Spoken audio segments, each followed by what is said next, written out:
So thank you all for being with us here. It's great to see such a wonderfully large crowd. I'm especially happy to be here doing my first program about the book with the library. As it was at the Danvers Library that I did a fair amount of my research, both with the general history books, but especially down in the archives where I found much help and great resources. So it's very fitting for my first book program to be here with you all. For tonight, I had been asked to talk about the witch trials in Danvers, and also about my new book. And really the best way to talk about the witch trials in Danvers, some of the sites related to the witch hunt, many of the main players involved, really made sense to pick one case. So of course, I picked Rebecca Nurse, as that is what my book is about. I got a picture here that had recently come out just last week, so very new. And with focusing on one case, I think that this is by far the best way to go. Throughout 1692, there's going to be 200 people accused of witchcraft. We're going to have 19 hanged, 1 pressed to death, five died in jail. The accusations begin in what's today Danvers, Salem Village, and will spread all over the North Shore, down to Boston, as far north as Maine.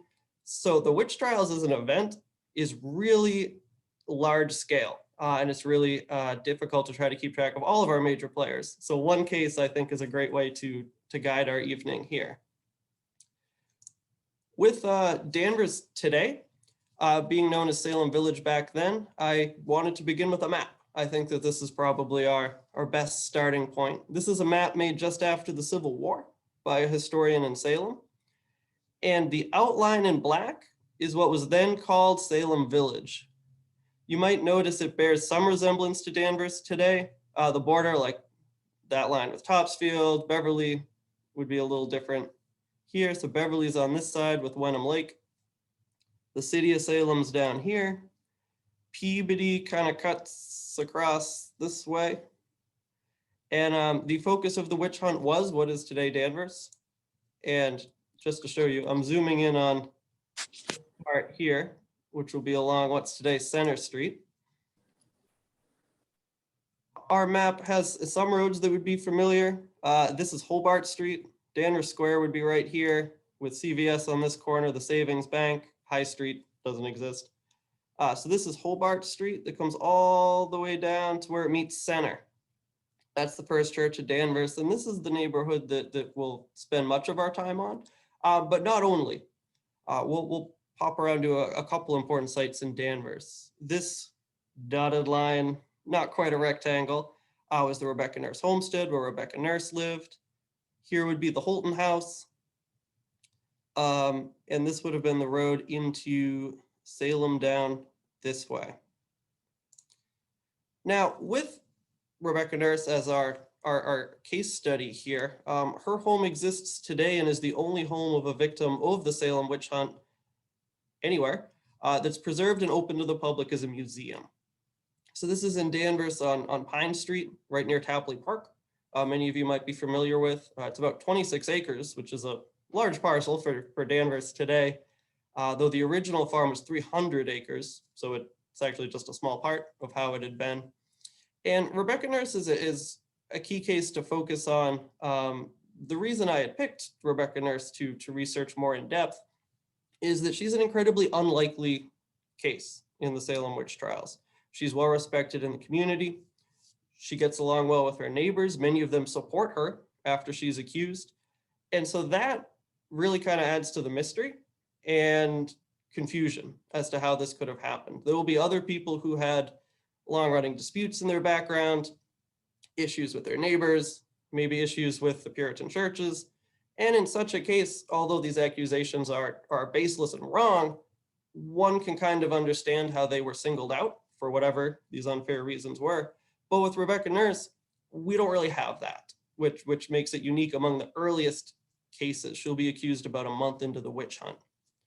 And as we start, I'm actually going to switch screens here. So if you forgive me, I'm going to unshare for half a second. Take us out to the world here. So hopefully we can see well this screen. What I have here is a map I put together as part of my research into Rebecca Nurse that shows the main events or the main locations in her life. When the witch trials come along in 1692, she's 71 years old. She is one of the first generation of settlers that comes to the New World. Many of those involved in the witch hunt were that first generation. Many were also the second generation, and some of the very youngest would be the third generation. Some of those very young teenage girls who first claimed to be afflicted by witchcraft would be the third generation. So her story starts way over here in Yarmouth, England, where she's born. She will come to Massachusetts really early on, around 14. We're not totally sure, but somewhere around that year, so at least broadly, and settle in Danvers, what's now Salem Village. Here we have a modern map, but overlaid with what her farm would have been. When she first arrived in Salem, she lived down near, I guess our best landmarks are the old Home for the Deaf here on Water Street in Danvers. Down here's the bowling alley, Sunnyside Bowling Alley.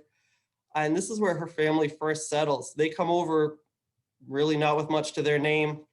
They come over because they're Puritans, which was a subgroup of the Church of England at the time that the Church of England was persecuting for their beliefs. So they come to Massachusetts, not for economic reasons, not as treasure hunters or adventure seekers, but really to flee persecution in England. Rebecca Nurse will get married, live briefly in downtown Salem. Here we have Bridge Street. This is the Beverly Bridge.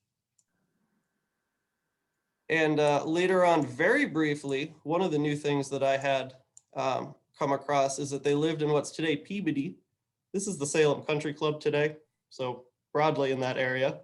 It's always funny thinking of these modern landmarks based on these 350-year-old events, but I think that's probably the best way for us to see them. And then in 1678, she moves to what's today Danvers. So this is the original Nurse farm in red. We had some other houses that are built. So that's the Rebecca Nurse homestead today, as I mentioned, on Pine Street. What's left is kind of a rectangle along the railroad this way. And we can see the bigger picture. So they would have owned part of what's the Liberty Tree Mall, all the way through Sylvan, Collins, right out to 114. Truly an enormous stretch of land. One of the differences between Salem Village, Danvers, over here, and what becomes the city of Salem is that Salem Village is primarily farmers, large farms. Farming wasn't very productive, so you needed a big farm. Whereas in downtown Salem, it's more of a port town. You have shops, merchants, trade, not quite industry yet, but craftsmen at least, and the main shipping port. I'm going to quickly pop back to my other screen. And so we return to Salem Village. Salem Village here in Danvers only had one church at this point in time, the Puritan Church. Each town or village was originally based on its church status. So Salem Village is theoretically part of the larger Salem, but it had been trying to separate for quite a while. And part of separating was to get its own church. Danvers does not become a town until 1752, so it is technically part of Salem, but it has its own militia, it has its own church, it has its own elected officials. It's most of the way independent, and they want it to be all of the way independent. The city of Salem was just less willing to let them separate. Salem originally had included not just what's today Danvers, but also Beverly, Manchester, Wenham, Marblehead. All those towns had already broken away, and really the city of Salem was just not willing to let more land leave and become independent. Here we have a site in Danvers behind 67 and 69 Center Street. So this would be between the intersection with Hobart Street and Prince Place. With this site, it's where Reverend Parris lived during the witch hunt. Reverend Parris was the minister in Salem Village, again, of the only church. And the witch hunt begins in his house. Reverend Parris was fairly embattled, as had all of the previous ministers in Salem Village. The three prior to him had all left under really bad terms. They had disagreements within the congregation. The ministers did not have their contracts renewed. Some were later sued for debt. Some sued Salem Village for debt. And when Reverend Parris is hired in 1689, we think nobody else applies for the job because Salem Village had a pretty strong reputation for being contentious. The time that he is here, of course, only grows more contentious as we build towards the witch hunt. He arrives 1689, 3 years before the witch hunt. And really when he arrived, the village really hoped they finally had a new minister. This would settle things. It would become more stable. And the church would finally be able to get past these issues when, in reality, the exact opposite happens and it gets far worse with 200 people accused of witchcraft in only the span of about 7 or 8 months. With Reverend Parris, he lived at the parsonage here behind Center Street with his wife, Elizabeth, his daughter, Betty Parris, also named Elizabeth, and his adopted niece, Abigail Williams. Back then, niece, that's kind of a broader meaning. It's not necessarily that it was one of his brothers or sister's daughters. It just kind of meant female relative. So he adopted this relative, Abigail Williams, from somewhere. We're not exactly sure the connection. And in addition to those 2 young girls, he has 3 other children that really play no role in the witch hunt. And he has 2 slaves who were Native American or native to the Caribbean or native to Central America. We don't know a whole lot about them, which is why that's sort of a vague description. Reverend Parris had owned a plantation down in Barbados and acquired the slaves in Barbados, these 2. And when he comes to Salem Village, they come with him.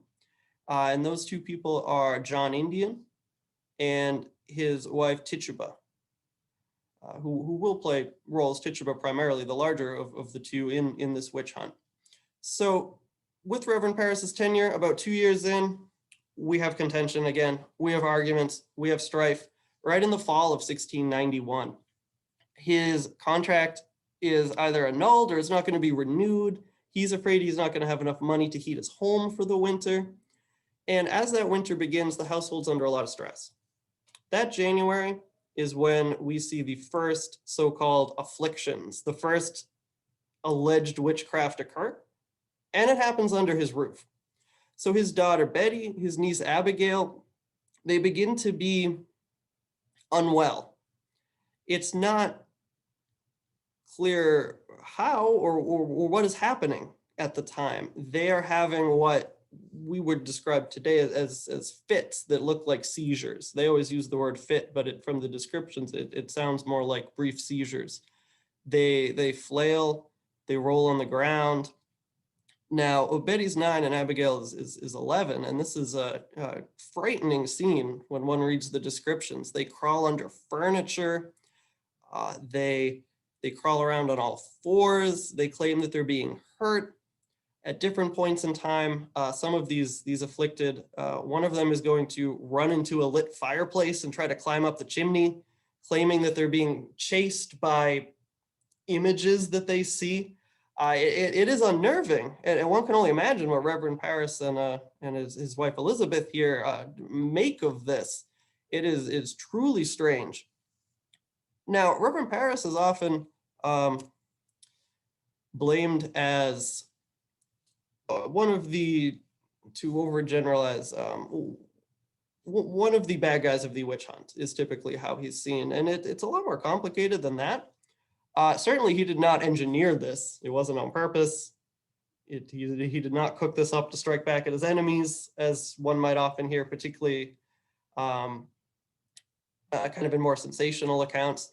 From his own diary, he seems frightened when this occurs, and he tries to keep it quiet that these 2 young women are unwell in his household.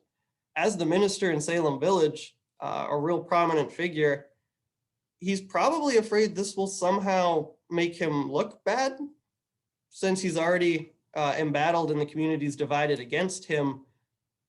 He's probably worried about image and job security out of this, and it does in the end affect his job security. He had preached many really dramatic sermons those previous months about betrayal, about Judas in particular betraying Jesus in the Bible. So he does sort of have a little bit of a mentality, it would seem, that people are out to get him. But as there are many arguments and disputes, it's not wrong, I suppose. And so on the left, I have a picture of his book of collected sermons. The Connecticut Historical Society has his sermon notebook. And on the right, we have an image of him. There are very few people in the witch hunt we have portraits of. He happens to be one of them. The others are really just the judges of the court, those who are very important in society at that point in time. So with this issue at the parsonage, he invites friends, many of whom are other ministers, to see the two young women, and he asks for help. He asks for advice. What's going wrong here? He's essentially told to wait and see. When the fellow ministers gather, they will pray with the two young girls as Puritan ministers, and they tell him to pray and see what happens. Eventually, he's going to call several doctors. We don't exactly know how many. We just know that in the record it's plural, so it's more than one. With some of this, we have great detail of some events in the witch hunt, and then with others, we have to piece together with everything that we have, which might not be much. And eventually it's one of the doctors who decides this is witchcraft. It's not Reverend Parris who decides this. It's not the other ministers that came to his home. One of the doctors, we don't exactly know which. It has long been assumed to be a Dr. Griggs, who was the local Salem village doctor, which could have an amount of logic to it. And he says they're under an evil hand, which means it's witchcraft. They had gone through their medical books. They had gone through any diagnosis they could come up with, and they couldn't come up with any that fit. So in a way, that's sort of their last gasp at a diagnosis. But with the doctors being some of the most educated around, again, a profession that's well respected, their words carry a lot of weight. And this is really taken up in the village, that it is some kind of witchcraft. Here's kind of our first turning point, in that if it was an illness of some sort, that is entirely innocent. It is through nobody's fault. It's some sort of an illness. To the Puritans, though, if it's witchcraft, that changes the entire dynamic. Their belief of witchcraft was that if that was occurring, somebody had to be doing it. Therefore, next, you have to find who's doing it, according to them. Their belief of witchcraft is fairly specific. They believe that somebody, it was assumed that all were essentially on the side of God as Puritans. And then a witch would be somebody who joins the other team. They sign up to work for the devil instead. And by sign up, I do mean that in a literal sense. They believe that the devil would appear to you. He would hand you a contract, and you sign your name. And the deal, or the terms of the contract, are he will give you supernatural powers, these abilities to cause harm and wreak havoc. And what he wanted from them in return, according to the Puritans, was to try to defeat the Puritan church, try to cause havoc, and try to ruin the Puritan settlement of Massachusetts. And this is a crime in Massachusetts, as it's a crime in England at that time, and really all of the countries in the West. With our beginnings here, the first few accused all had something in their background that would have made them slightly more suspicious. And those early arrested will be brought here to Ingersoll's Tavern, which is right across from the First Church of Danvers. It's at the corner of Center and Hobart Street. So it's a private home today. It would have been a private home then as well. A tavern was just somebody's house that they ran a tavern really out of their living room, is how you could think about it. The first accused is going to be Tituba, the native slave there in Parris's household. From what we read in the documents that have survived, the afflicted, it begins with those two, and it will spread to other teenage girls, young women, single women in their 20s. Then it'll spread to middle-aged women, men, really all categories as it continues. But early on, they don't seem willing to name names. It seems as though that they're asked multiple times, many times, potentially with leading questions. We're not quite clear how they do end up naming someone, but Tituba is named as a witch. In a way, this might not be surprising, unfortunately. She could have been suspicious to the Puritans for a few reasons. First of all, she lived in the minister's house where it all started. And so just kind of by proximity, that might add suspicion that somebody was probably right there when it happened. But also, there were very few slaves in Salem Village. She really would have stuck out that way. Not an English Puritan. She was originally Native American. Or she was Native American, not originally Puritan, the religion. And for these reasons, she really would have been an outsider and probably easy to single out. She's the first. Next up, we're going to have Sarah Goode and Sarah Osborne, who live in Salem Village, what's today Danvers. They all had something in their background that would make them more susceptible traditionally to a witchcraft accusation. Sarah Goode was practically homeless. She had been a beggar. She had been known to mutter against people who didn't want to help her. And so once she's accused, suddenly people remember all this muttering and think maybe she was muttering some sort of a curse, to the lack of a better word, against them. Sarah Osborne, her husband had passed away, and she had fairly quickly remarried her servant, who had lived in the house with her, in a way that to the Puritans seemed really quick to get married again, particularly to someone you had been living with, that could have been a mark. And she had inheritance disputes with her children. Sarah Osborne's home was originally over by Nichols and Spring Street, and it's actually on Route 62 Maple Street today. It's near the intersection of where Pine Street and Maple Street meet. It's kind of set back from the road there along that curve. Again, that is also a private home. Many of our structures that do remain from the witch hunt, they're not museums. They're not really owned by organizations. It's just someone's house, like the Ingersolls here. So with the tavern, this is where people were first brought for their initial hearings. Rebecca Nurse will be accused in March 24th, 1692. The first afflicted began to be unwell late January, early February. We have our first three accusations. We have another, Martha Corey, who lives in what's today Peabody. And then we get to Rebecca Nurse arrested. She was arrested at the Rebecca Nurse homestead off Pine Street. The marshal had come to that door to arrest her. Where she's taken from there is probably the tavern briefly. But at this point in time, the tavern is far too small for these hearings. What would happen when somebody's arrested is you're brought before the two local judges. John Hathorne, Jonathan Corwin were the two local judges. John Hathorne is probably infamous from the Crucible and the way that Nathaniel Hawthorne writes about him and the family. And Jonathan Corwin's home is the Witch House in downtown Salem. Interestingly named, but he was a judge, not one who was accused. And what happens in this little Puritan community is everybody's going to start turning out for these hearings. It is sensational. And so the two judges who typically met in this tavern, it was common for the courts to meet in a tavern. That might sound kind of strange to us, and indeed it could be strange. But like in Salem Village, there's no courthouse. There's not really a town hall. And so that seemed like the best option. They will instead end up moving to the Salem Village Meeting House, which is here. The Church of Christ in Salem Village was the formal title of what's now the First Church of Danvers. And this is where Rebecca Nurse, where others in Salem Village who are accused, will first be brought before the judges. These pictures here are from a building that exists now, but is not the original. The original is torn down in the early 1700s.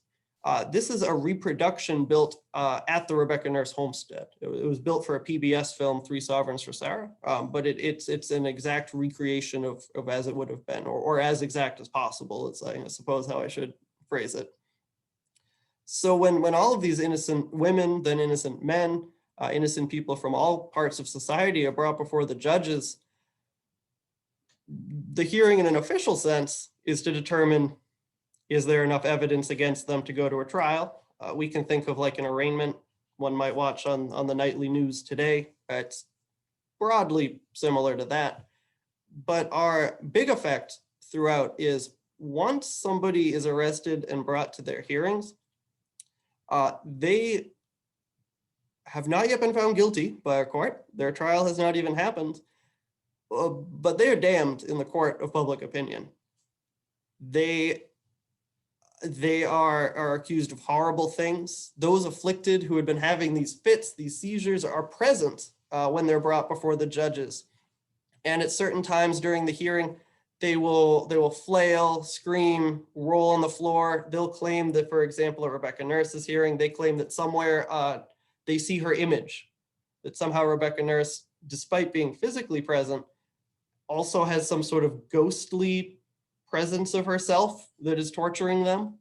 And this will be true of all of these brought to their hearings, not just Nurse. And for the villagers in the audience, sitting in the pews of the meeting house, when they see this, it's very convincing to them. It's very convincing. In some sort of kind of perverse way, it's also the best show they had ever seen. There's no theaters in Puritan, Massachusetts. There's no productions. There's no entertainment like that. And that's partly why these draw such a crowd. With these initial hearings in Salem Village and other towns, people will come from all over the North Shore. People as far away as Gloucester come to Salem Village, which back then you can imagine riding your horse on these tiny dirt roads. Coming from Gloucester would be a large undertaking for something such as this. But they would come from that far away because they heard that there was witchcraft in Salem Village. They had heard rumors, they had heard stories, and they want to see it for themselves. So this meeting house building, designed for only a couple hundred, was packed, overflow crowds. And at the end of it, every person who had been arrested is held for trial. They believed that there was enough evidence against them, really just the accusations that could not be backed up with any sort of facts or hard evidence as we would view it.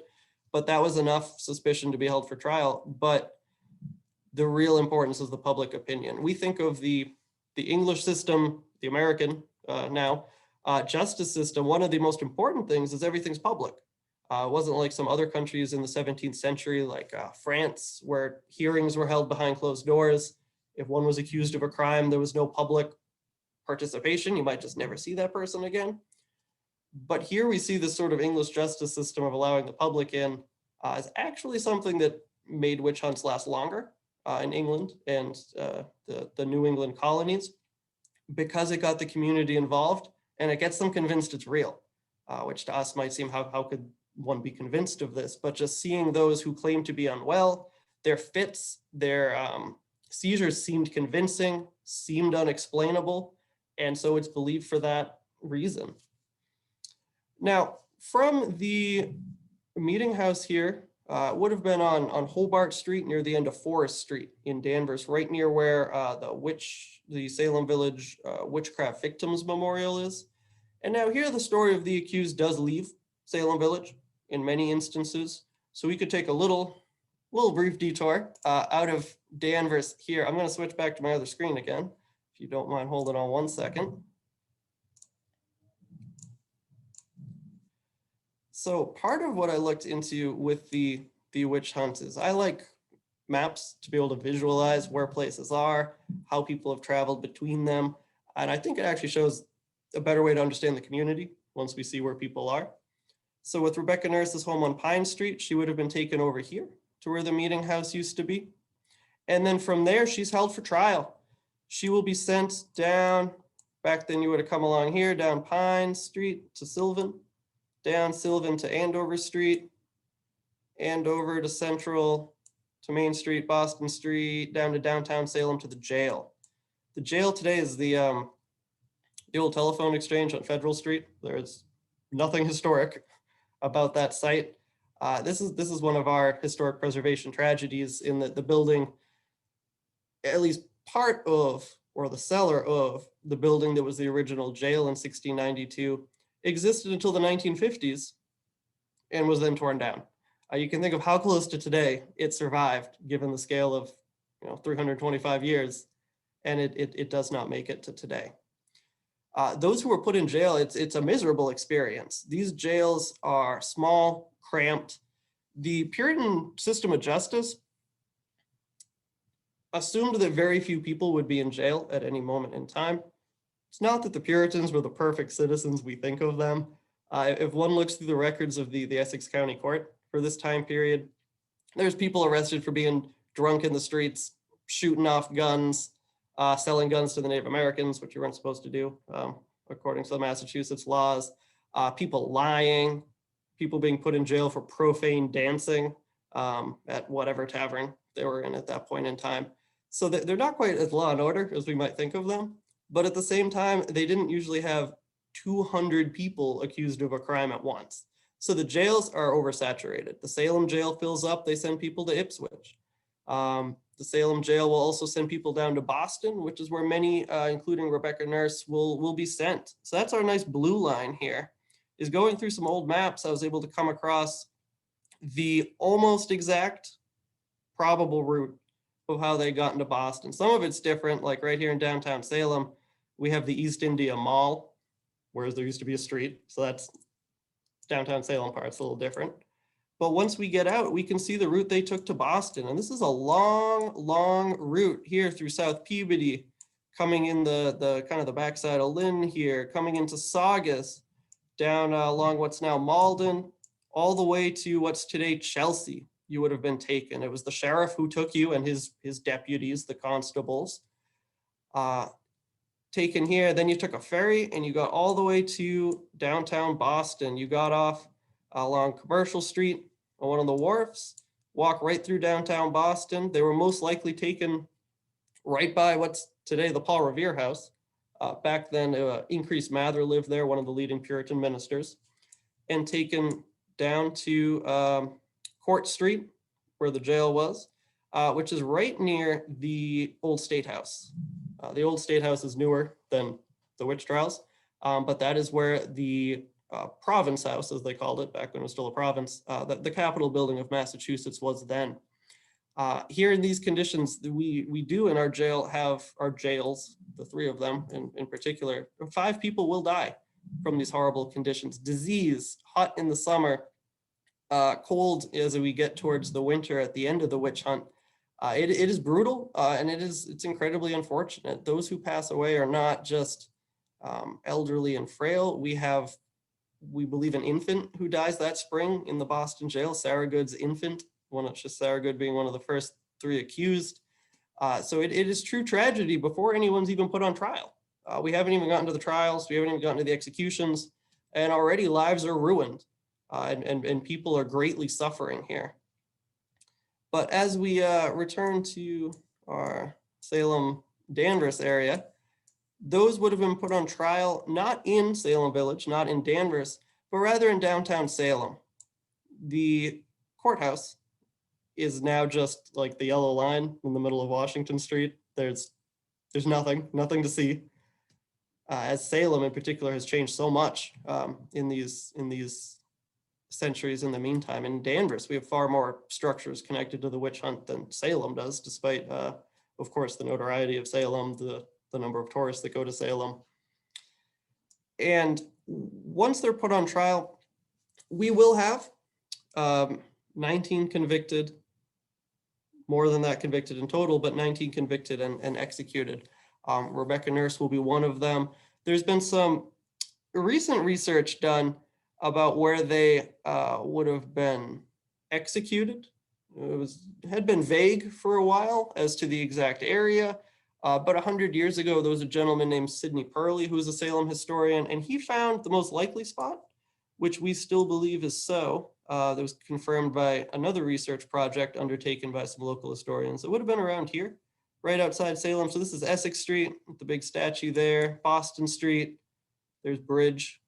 And so right off Proctor Street, up here would be the Gallows Hill Park, if that's a good landmark to use, I suppose, with the big water tower. Now, with Rebecca Nurse's trial, we have a connection to yet another Danvers family, one that is important in the history of Danvers than what will become the United States far later. So at the end of Houlton Street, we have the Houlton House, which is this little black mark. The Houlton House is known for Samuel Houlton. He served in the Continental Congress. He was a local judge, a leading patriot figure in the years leading up to the Revolution. And today the home is owned by the Daughters of the American Revolution, really with that the 1770s connection. But at least the oldest part of the home was there during the witch hunt. And his ancestors, Benjamin and Sarah Houlton, lived there. we have, in a way, with the witch hunt, we have many sort of like big picture ideas, big historical themes. We have, for example, one important factor of the witch hunt is that it's such an important story from a perspective of women's history, that the vast majority of those accused in witch hunts in New England are women. In Salem Village, there's actually a higher proportion of men than one would expect based on other witch hunts that are accused. We have other sorts of big picture ideas in terms of some potential political disputes, turmoil in the colony that can lead to these witchcraft accusations. And then we have some that are just interactions between neighbors. Here we get Rebecca Nurse and Sarah Houlton, whose farms would have been near one another. I had said that Rebecca Nurse had nothing in her past that would have made her suspicious, that we know of, in the historical record, and that she is, when she's accused of, very well supported in Salem Village, which makes her a really important case. She is the strongest defense when she's accused out of any of those accused. But there's one incident that was a little peculiar.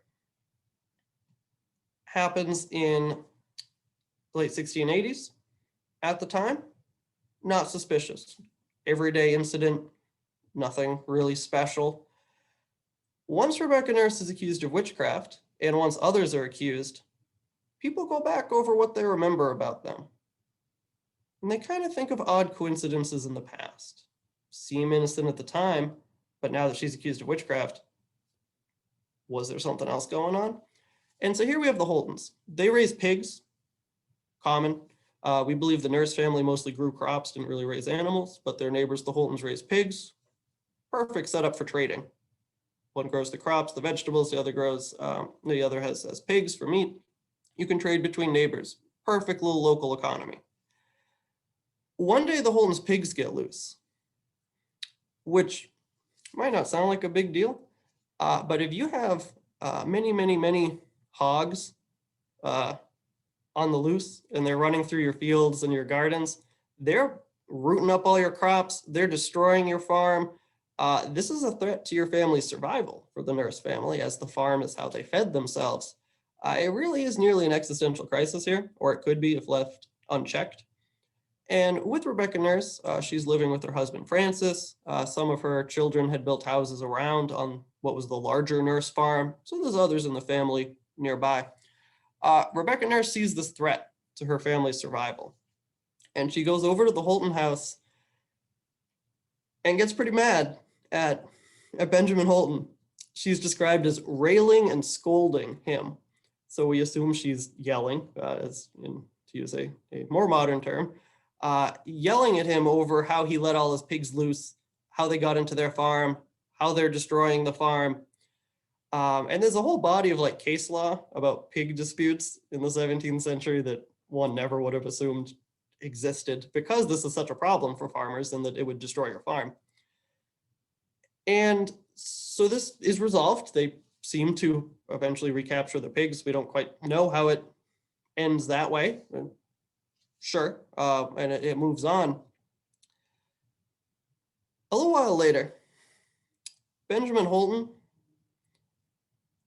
is struck down in the entryway of his home, collapses, has some sort of episode. It could have been a heart attack.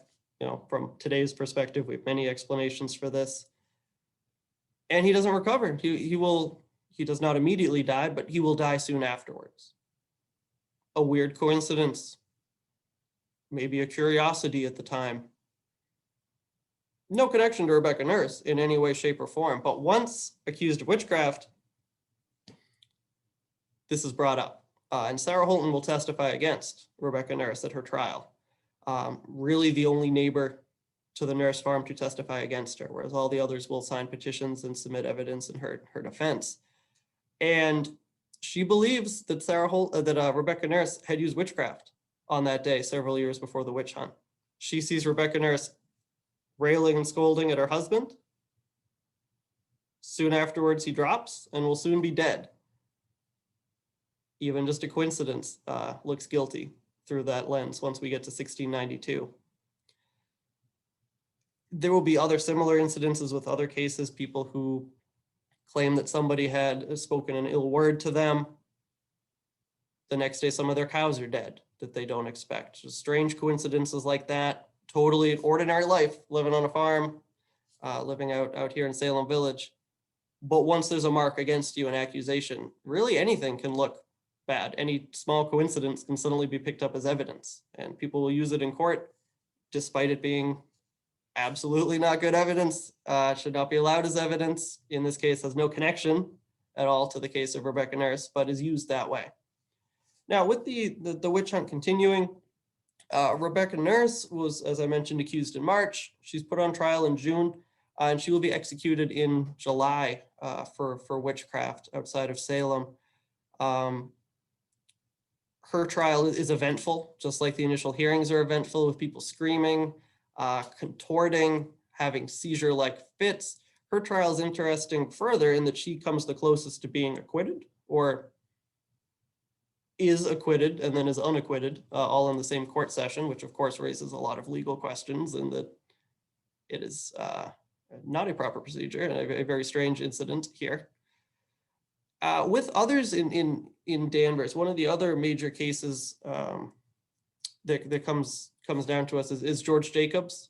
He was the oldest. He was in his 80s when he's accused of witchcraft.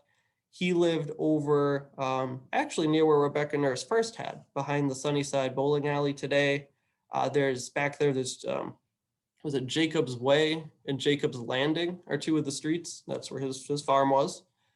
His home also exists into the 20th century. It does not exist currently, kind of like the Salem jail, that you think that these historic structures have come so close to today, but have not made it. His home wound up really being abandoned around the time of the Depression in the 30s, and it's eventually struck by lightning and really becomes a mess. So it at that point is not savable, and that's why it's lost to us. He's an interesting case for his time in the witch hunt, in that one of those who accused him and seemed to testify against him at his trial is his own granddaughter. Just like we can see random coincidences that can be used as evidence, it's amazing that people turn on their relatives in such ways that one would never expect, and is very surprising. His granddaughter is actually arrested the same day as him. When brought to his hearing before the judges, he maintains his innocence. He's asked about witchcraft, and he says, "I know nothing of it." He has no idea why he's been accused of witchcraft. He's a church-going Puritan, who has nothing to do with it, and he's not going to let anybody accuse him. He will forcefully maintain his innocence. Now, next up, they question his granddaughter, and she later says that she's sort of pressured into it by some of those who claim to be afflicted, young women around her own age, as someone in their late teens, a single woman from the village. She confesses and really turns into the prosecution's evidence against her grandfather, saying that yes, he's a witch or a warlock, a wizard, and what'll happen is he will be convicted based on this evidence, and he's sentenced to death that August in 1692. She's in jail and has really what amounts to like a moral crisis about this, because it's on her word that they're going to kill her grandfather. She recants. She says, "No, I'd falsely confessed because I was like, basically, we would say peer pressured into it. My grandfather is innocent. Nothing to do with this. Please reconsider." It's too late. He's been sentenced to death. And only a couple of days after she writes that letter on August 19th, 1692, he's hanged. And one can only imagine her position there, that she'd been frightened into this, and it causes irreparable harm for her family. We have others throughout the witch hunt who heroically defend themselves. Rebecca Nurse says that she's innocent, and she believes that her eternal father will show her innocency. George Jacobs says famously, "Well, burn me or hang me. I will stand in the truth of Christ," that he's not going to be talked into falsely confessing. One strange incidents we see, primarily people outside of Salem Village, but also some in Salem Village who are accused, is that they do falsely confess.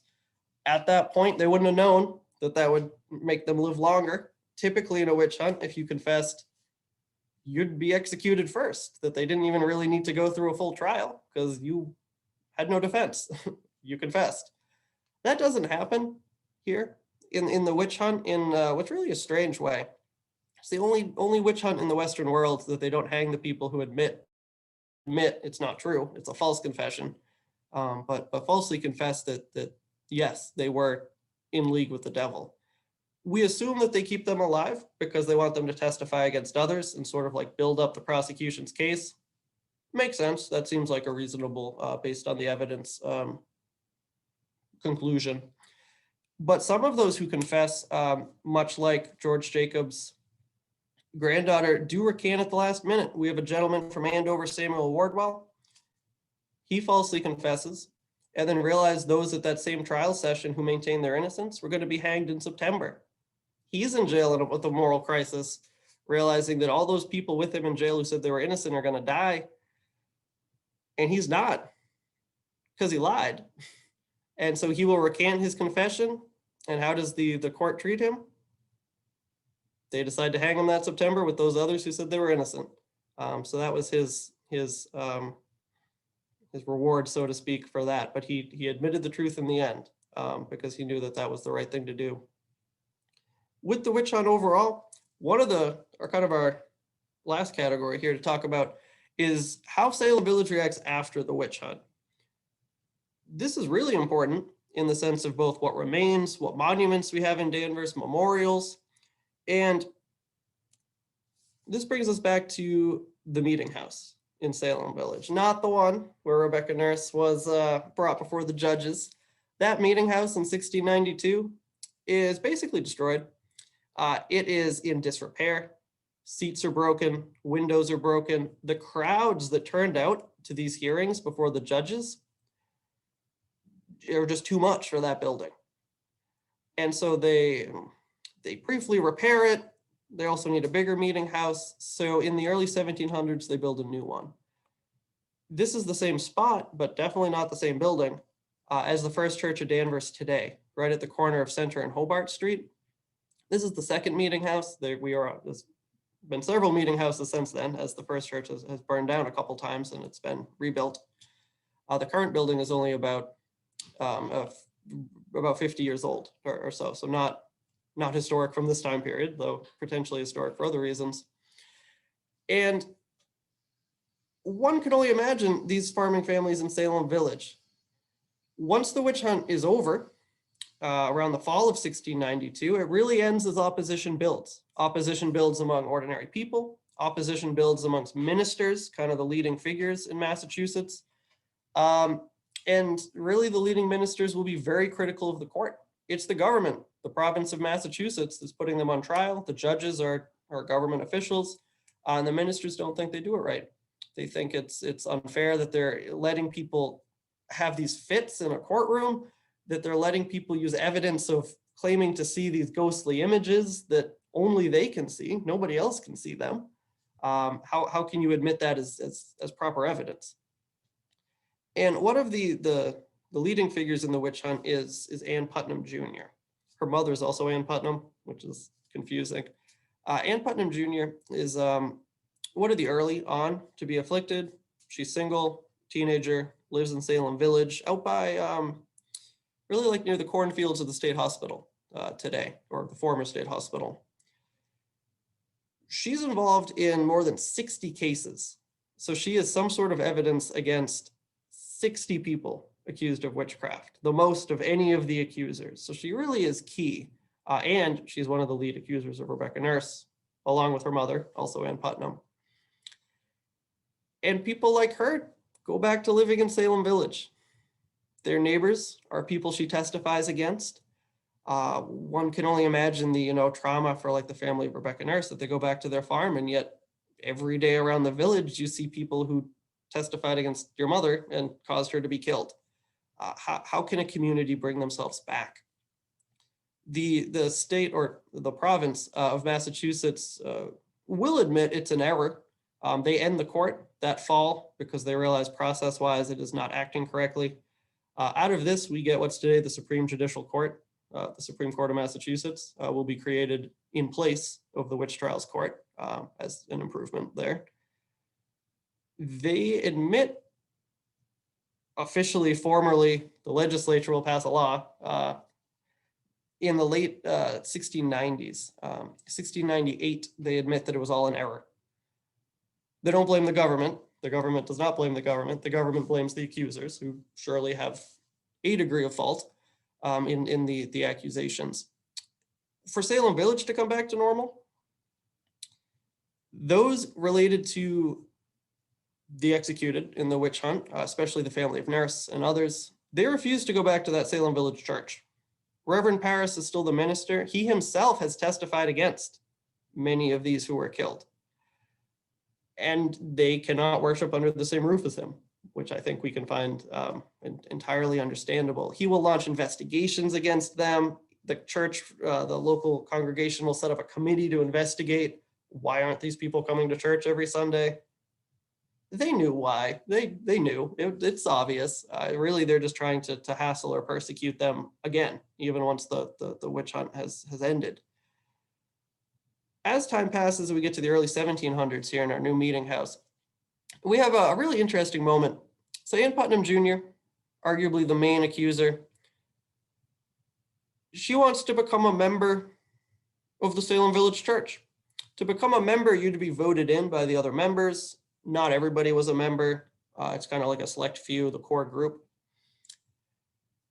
Well, with Rebecca Nurse's sons and daughters being members of the church, doesn't seem likely she's going to get voted in after testifying and being a big reason why their mother was killed.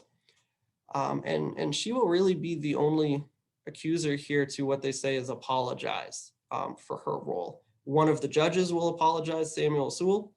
None of the other judges will. They don't. One had quit the court early on, after the first execution. He believed it was wrong, Nathaniel Saltonstall. But the others never recant. They never say what they did in 1692 was wrong, and many of them get promoted to like higher jobs in the Massachusetts government. But Ann Putnam here, her apology that comes in the early 1700s, she stands before the Salem Village congregation.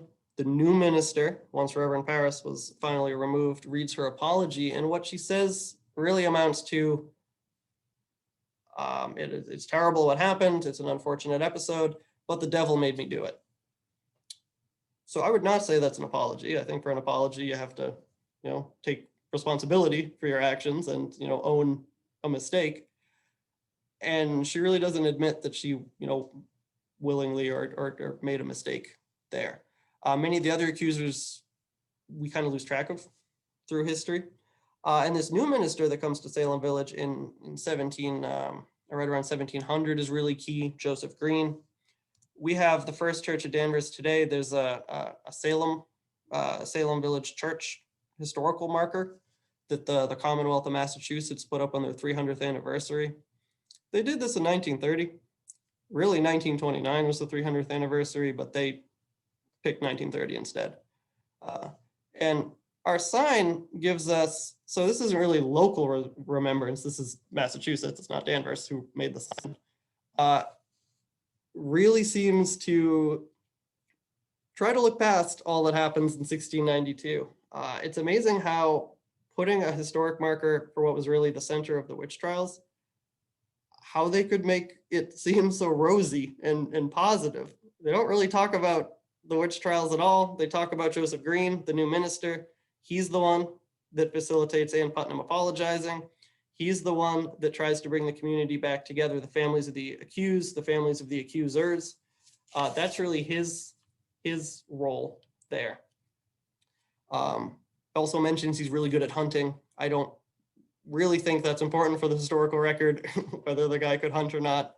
It's really missing the point of like the key themes of the witch hunt here. Ann Putnam will be buried in Danvers. Where's my mouse? here. So I just grabbed this off Google Maps because it seemed like a location that would be actually rather difficult to explain if we didn't see it. This is Route 1, Newbury Street. This is Maple Street. This is I-95 over there. So in the bottom left corner is actually the state hospital, the former state hospital. This is the Hathorne Post Office. And here's the state police, the Massachusetts State Police off Maple Street. Ann Putnam is buried in what's a private cemetery, the Putnam Family Cemetery, that actually is off of the state police driveway. It's sort of an awkward location. She's buried in there, and I had taken this photo a couple of years ago. She dies at a young age. Her parents had died while she's still a young unmarried woman, and she had to raise her siblings. And then she dies at a very young age. And it's always said that this large bump is a grave where her and her parents were buried. It's quite often that at that point in time, we have graves that are not traditionally marked with an upright headstone. So that's possible. That we can't know for sure, but that seems very likely. Now, for those who were accused, we have later attempts at memorialization. Rebecca Nurse's descendants remain active in Danvers and the surrounding area. Here we have a picture from the Danvers Archival collection, which has wonderful materials on the Salem Village witch hunt and all the related events. As I mentioned, it was truly helpful for me. This is her descendants in 1885 building a memorial to her, which is in the cemetery at the Rebecca Nurse homestead, this obelisk here. Among those pictured are her descendants, also the minister here, Reverend Rice of the First Church of Danvers, that has, at that point in time in the late 1800s, tried to make amends and work to memorialize those who were wrongly convicted. Here we have the Boston Globe, where it's reported this memorialization of Rebecca Nurse. Look, they put a giant picture of the memorial on the front page of the Globe, and it's really not what the memorial looks like. The memorial is only like this tall, but they somehow embellished it to put it in the Globe. And this is significant, as Rebecca Nurse will be the first person in North America who was accused of witchcraft, convicted of witchcraft, that has a memorial to her. Many of these people were forgotten in later generations. Many family members in later generations didn't want to be associated with them, as if it was some sort of black mark in the family, some dark family lore that they were not proud of. When in reality, we know that all of these people are innocent. And are actually quite heroic that they maintain their innocence. So that attitude will change over time. And here's a picture of the memorial. This was in 2017, on July 19th, the 325th anniversary of when Rebecca Nurse was executed. The Rebecca Nurse homestead, the Danvers Alarm List, had held an event. The Rebecca Nurse house got the governor of Massachusetts to declare it Rebecca Nurse Day for the day as a honorary day, which was an important part of this sort of remembrance. Other parts of our story of remembrance, rather briefly, as we wrap up, we have back to our map of Center Street here. This is 1911. Shows that people as early as 1911 were coming to Danvers to visit some of these sites. This is in a book that was designed for people to visit historic sites. Now, to show you where it is, this is Hobart Street. This is Center Street. You have the training field, Prince Place. That's the First Church of Danvers. Down here we have Garden Street. This would be the Houlton House, Houlton Street, and Collins Street, down to where the railroad used to be.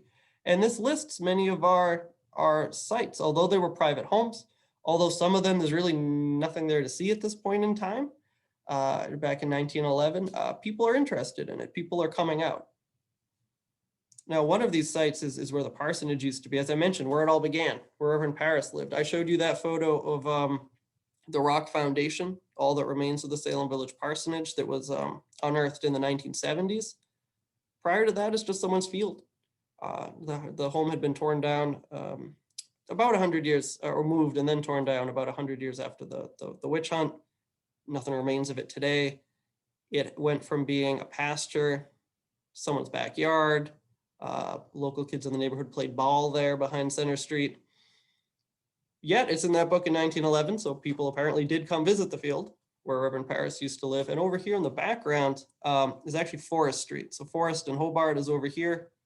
Forest Street heading towards Endicott Park is this way, and that's Whipple Hill, behind like St. Richard's Church today there. Now, the biggest memorialization, or the truest we can say, is when it's not till 1992 do we get real memorials to all of the victims of the witch hunt, Salem Village being the epicenter. Here we have the one on Hobart Street in Danvers. This is truly important in terms of the community coming to grips with it. And I think it's also significant, really, how long it takes for the community to come together. The city of Salem itself does not put together a memorial until also 1992. So this really is something that's not quite comfortable for the community to talk about, particularly in Salem Village, where many of the same families remain for generations. In the city of Salem, when it becomes a big factory town, there's much immigration from all over America, all over the world. Many of the people in the city of Salem did not have any family connection to the witch hunt, but many of those in Danvers still did. Now, the Danvers Memorial is excellent because it's the only one here that actually recognizes everybody, everyone we know of, that's killed in 1692. And this is the last, kind of the last site to mention. What's missing from the Salem Memorial is those who died in jail, those 5 who passed away. They're clearly victims of the witch hunt. It's not their choice to be in this terrible jail. It's the accusations against them that brought them there. But they're not included in the one in Salem. This memorial is also excellent because on the background here, we have names and dates of those who are executed. But on these side panels, we have some of these really powerful quotes of people maintaining their innocence. Rebecca Nurse, George Jacobs, many of these from other towns, where in no uncertain terms are they saying that they are not going to confess, that they will maintain their innocence. And for many of them, maybe other than the first, who was not clear, but for any of the others who were put on trial, they knew that court had a perfect conviction rate. And they knew what was probably going to happen to them by maintaining their innocence, and they do it anyway. So although it's a dark episode, it's a tragedy in many ways. We do have heroic figures, really those who are so in a quiet way, like Rebecca Nurse, elderly woman, 71-year-old grandmother, in no way dramatic, but just quietly states that, that she is innocent and she hopes that she will be found that way, and she's not going to confess. Here's one final little picture of the memorial there, which I think is a good spot for us to leave up.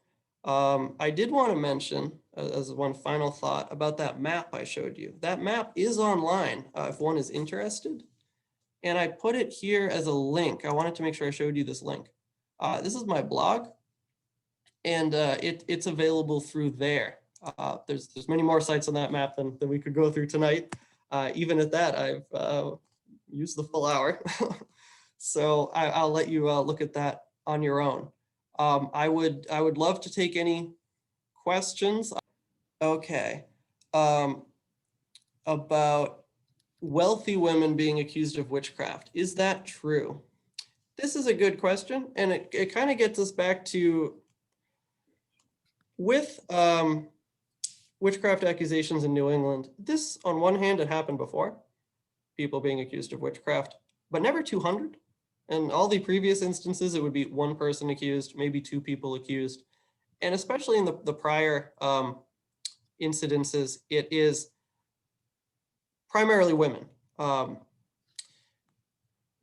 In terms of wealthy women being accused, sometimes women could be accused if there's some sort of like inheritance dispute. Women aren't allowed to own property in the 1600s in Massachusetts. You just can't. Only men can own land, own property, own items. And so there'll be some instances prior to Salem where women who didn't have any children and then their husband passes away, they sort of end up owning land, which again was not supposed to be how it worked. And so we see some people, other places, will be accused for that. One thing about the Salem witch trials that I think is confusing. So And especially, I will blame the Crucible. I'll blame Arthur Miller. He can take the hit for this one. Is that it's somehow some sort of like land grab theory, and that wealthy people are accused so you could take their land. That is especially not true. And for wealthy women, it wouldn't have been true because women couldn't own land.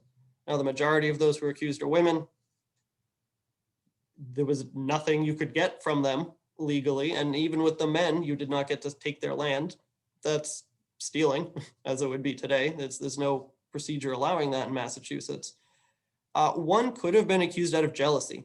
It's hard to imagine somebody accusing somebody of something that would lead to their death simply because of jealousy. But that could play into some accusations in 1692.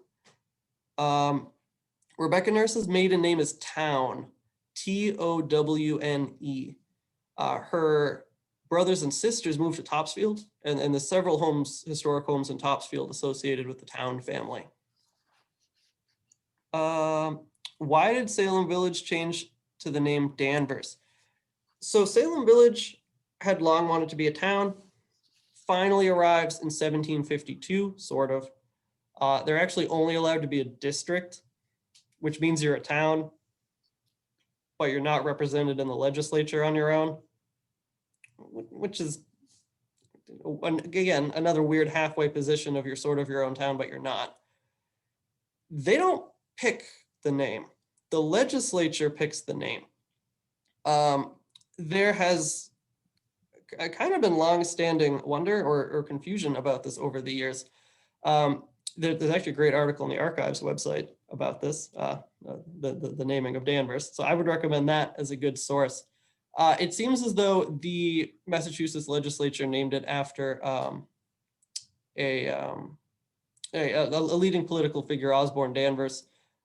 It could be some political favor on the part of the governor trying to name it after another influential figure, but it's not a name with a local connection, and it's not the people who chose it. They were probably happy just to be named anything other than Salem Village, as still today, Salem Village is the name immediately is associated with the witch hunt.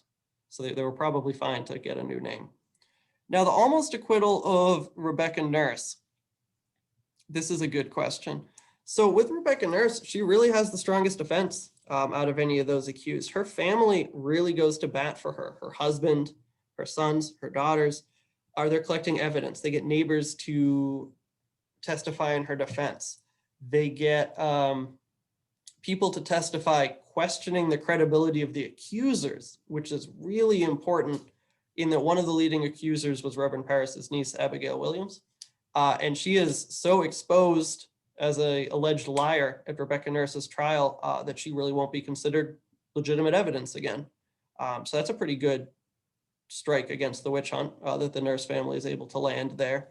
Now, with her acquittal, it is a strange instance where after, so she's not allowed defense counsel. You didn't have that in Massachusetts at that time. In England, it took even later for one to get that. So you could have somebody kind of managing your case on your behalf, which is her family. Probably her husband is the one passing in all this evidence. Whereas on the other side, you do have a prosecutor. You have the attorney general, who is a trained lawyer, who's arguing the case against her. At the end of her trial, the jury leaves. Jury, 12-man jury, her peers, other than it's all men, so not her peers in that sense, but it was farmers from around. Some are from Wenham, some are from Beverly, local people. And they come back and they find her not guilty. What we see then is intervention on the part of the judges. Previously, the judges in Massachusetts were incredibly cautious. When previous people were convicted of witchcraft, they'd throw out the case. Even if the jury found them guilty, they wouldn't roll with it. For the previous 45 years, that had been the tradition, that they would just not accept somebody accused or convicted of witchcraft. Here they do the opposite. They find Rebecca Nurse not guilty, and the judges question the jury. They think they missed something, that Rebecca Nurse had made an offhand comment about someone who's brought in to testify against her, really saying like oh, why is she coming in here? She's one of us, meaning somebody else who was in jail with her, accused of witchcraft. And what the judge, particularly the Chief Justice, William Stoughton, also the lieutenant governor, and really the driving force behind the witch trials court, much more so than the actual governor. He thinks, or he frames that as a confession. That Rebecca Nurse said she's one of us. And that woman had already falsely confessed to witchcraft that Rebecca Nurse may not have known. And so it's this offhand comment that's used against her. And they tell the jury to reconsider. There's still, the jury does not immediately come back and find her guilty. They're reluctant, but at the end of the day, they acquiesce and she's found guilty. Now, Three Sovereigns for Sarah. Yeah, Three Sovereigns for Sarah is a great film made by PBS. A good chunk of it is filmed at the Rebecca Nurse Homestead. Out of all of the films about the witch hunt, especially those where actors are playing roles, not like a documentary, but like a drama, I would say that is probably the most accurate, and would recommend it. It is very good. No film about the witch hunt has ever been perfect, but that is the best one to date. And that's made in, it's PBS's American Playhouse, and it's the mid-1980s. Okay. Cellar at the Paris site. Good question. So there were two different cellars under two different rooms. As the house expanded, they dug another cellar, and the house was actually even bigger than those impressions in the ground. There would have been other rooms without a cellar. So it would have been larger, and rooms were added also after Reverend Paris's time. It was there for about another 100 years almost. So were there any images of the original parsonage? We don't have any images. There's a picture of part of it after it had been moved, but it looks very different. It was over on Sylvan Street. It's not what it would have looked like when Reverend Paris was there. It's only really about like one room section, I believe, or roughly that's moved. So no, we don't have an image of the original. I know that in particular, there have been some drawings by Marilyn Roach, a historian of the witch hunt, who has looked into that and determined like where the rooms were, the real size. And so some of her research is good.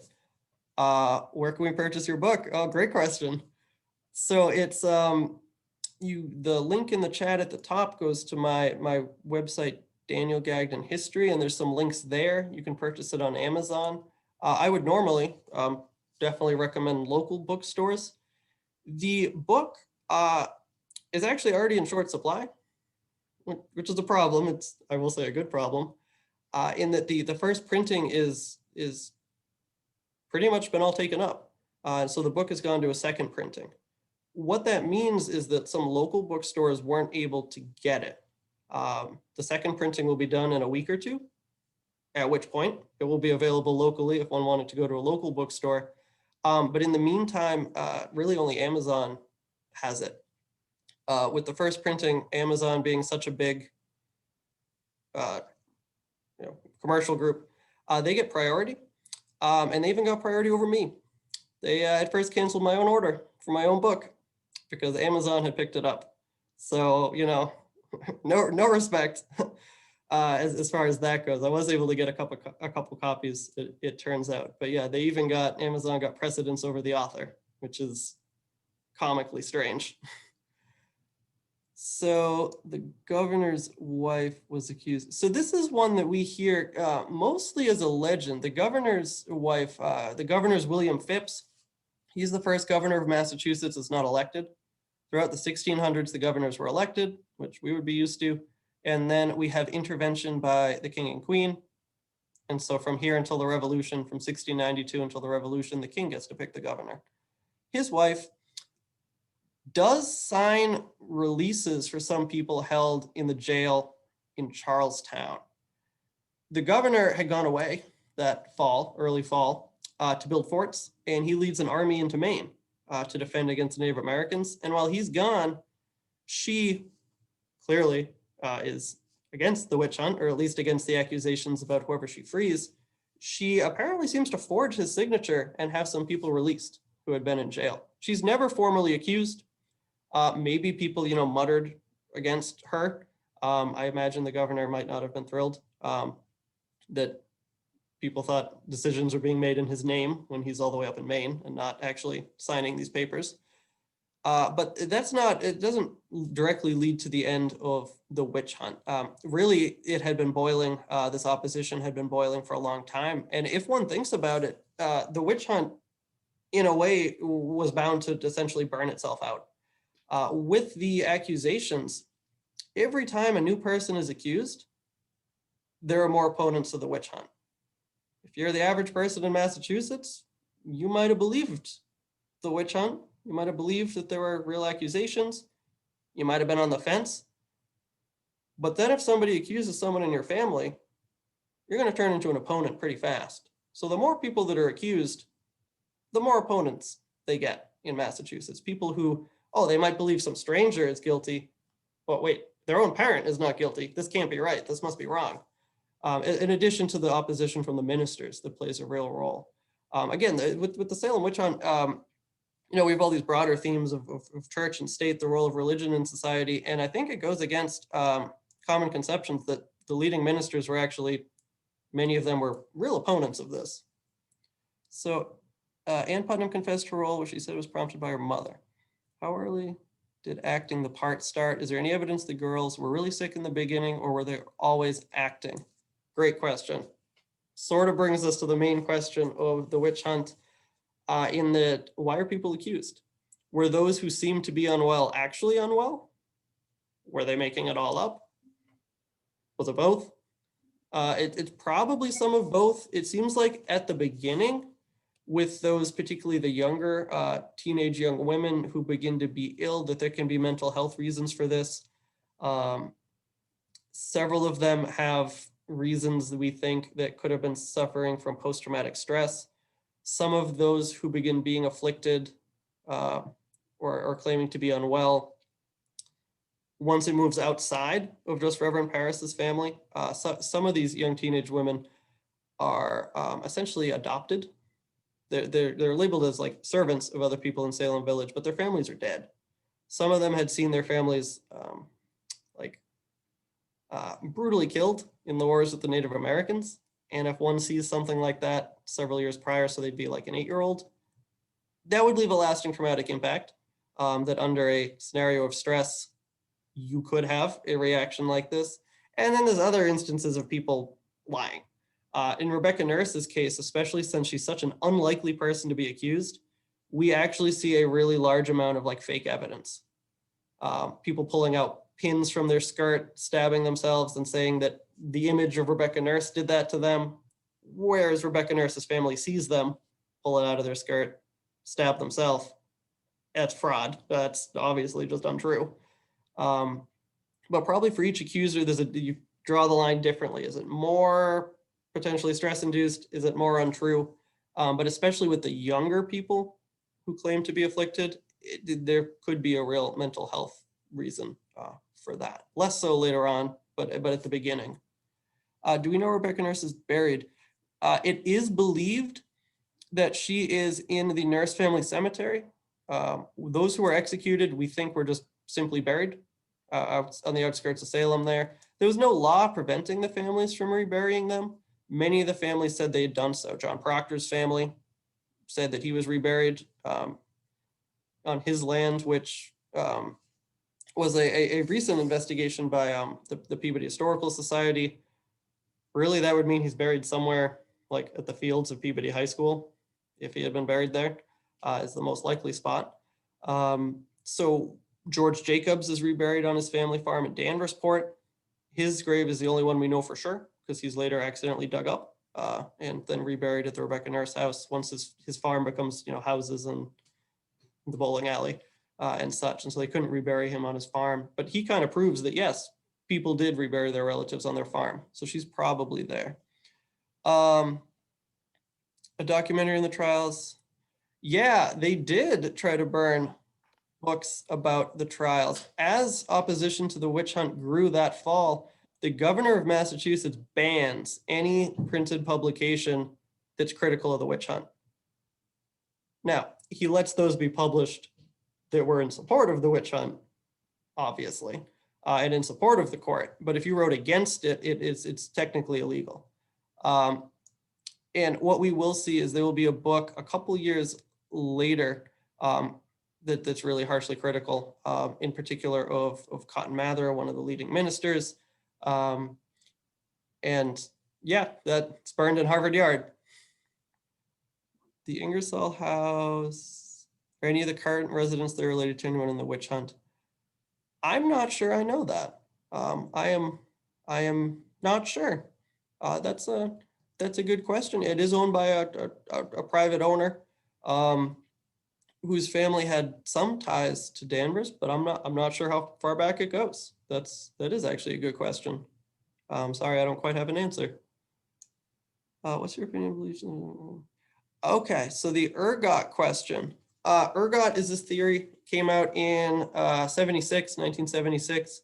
This idea that there was a fungus, it grew on grain in the fields, and then when you eat this grain, you get ergotism poisoning that can cause, seizures / fits. It causes you to be ill. This is a theory that's really held on in that, I don't know, kind of fascinating, also kind of sensational. It could not have happened. It does not add up. The original theories published in the journal Science in 76, and then 6 months later, that same journal publishes an article totally rebutting it. It's not possible. One of the reasons it's not possible is the symptoms don't make sense. With ergotism, the kind that makes you have seizures also gives you gangrene, and your fingers fall off. Now, with all of the wild and crazy accusations and all the records we have, if people's fingers were falling off, somebody would have written that down. That would have come up in these accusations for sure. The other reason it doesn't make sense is that it typically affects the youngest. And for those accusers, almost all of them are not the youngest people in their family, and your whole family would have eaten the same meal. Your whole family should have been affected by this. And the other part is there are instances where the fits are very much on demand. Like with Rebecca Nurse, the moment the jury announced she's acquitted, the accusers in the courthouse go wild, screaming, contorting, rolling on the ground. No physical illness is that perfectly timed. So the physical illness part doesn't really work. There were others who suggested the Lyme disease doesn't quite fit either. Some of these fits are just way too conveniently timed and in unison that it can't be a physical illness. What about the dispute between Philip English and Corwin? Good. So this is a good question. Philip English, merchant in Salem. He was the wealthiest person in Massachusetts, we believe, at the time, and he and his wife were accused of witchcraft. So again, although the first accused of witchcraft might have been those who had something in their past or people of low status, as a slave like Tituba, as it goes, it's really anyone that can be accused. So Philip English is accused. And although people couldn't have their property taken away, he's kind of an exception. What happens is when he's accused of witchcraft, he is taken, let's see, it's either Boston or Charlestown. He's in Boston, and he attends services. Being a wealthy person, you were treated very differently in jail if you could afford it. If you were very wealthy, you could even live in the house with the jailkeeper instead of living in the jail. And so as a very wealthy person, he had the privilege of attending church services on Sunday, that they somehow trusted him to do so, him and his wife. And it's interesting that this church he attends, one of the ministers is Willard, Samuel Willard, who's one of the leading opponents of the witch trials. And it was long thought that when he listens to the sermon, there's a little like coded message encouraging people to flee who are accused of witchcraft.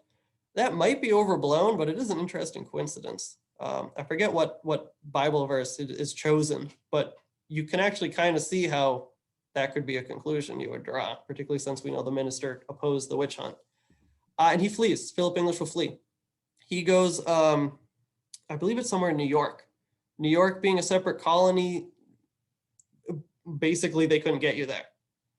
He's only able to do so because of his wealth. And if you fled a felony charge, they could seize things that belong to you. That's really a, it's part of the law because honestly, yeah, it was pretty easy to just run away and they probably couldn't catch you.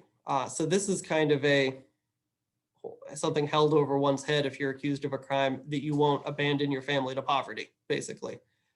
But he does flee. And then there's an issue with Corwin, not the judge, but Corwin's nephew, George Corwin, was the sheriff.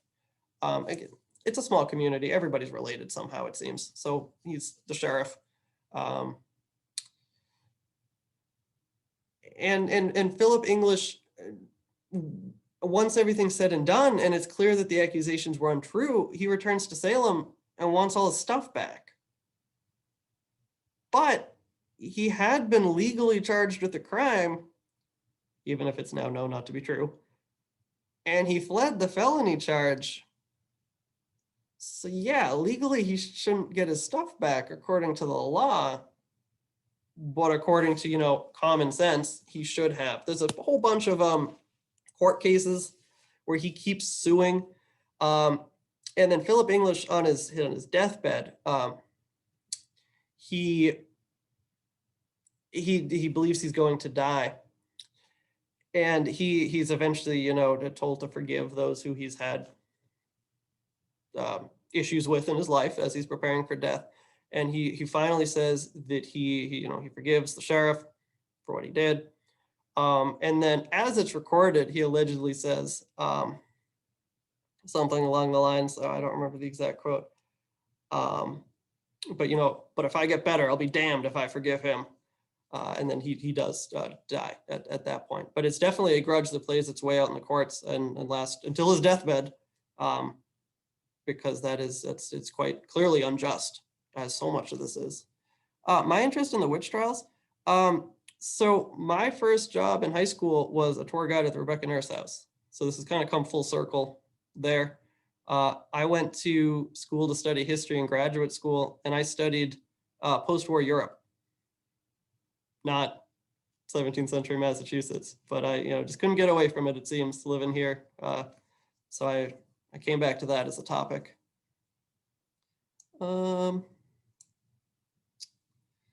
So yeah, the bad crops, our bottom question here, really doesn't seem to fit, really just that the physical illness can't explain it.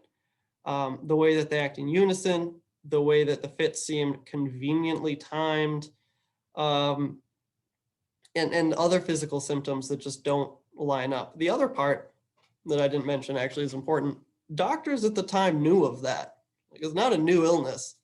And so when they examined the afflicted, they ruled that out. That was something they knew about. This has been going on forever since people have been growing grain. So that is something they ruled out then, which just further adds to it not likely being the case. And also in terms of like moldy grain, the people lived on all different parts of Salem Village, Danvers here. It's not that they all lived in a swampy section.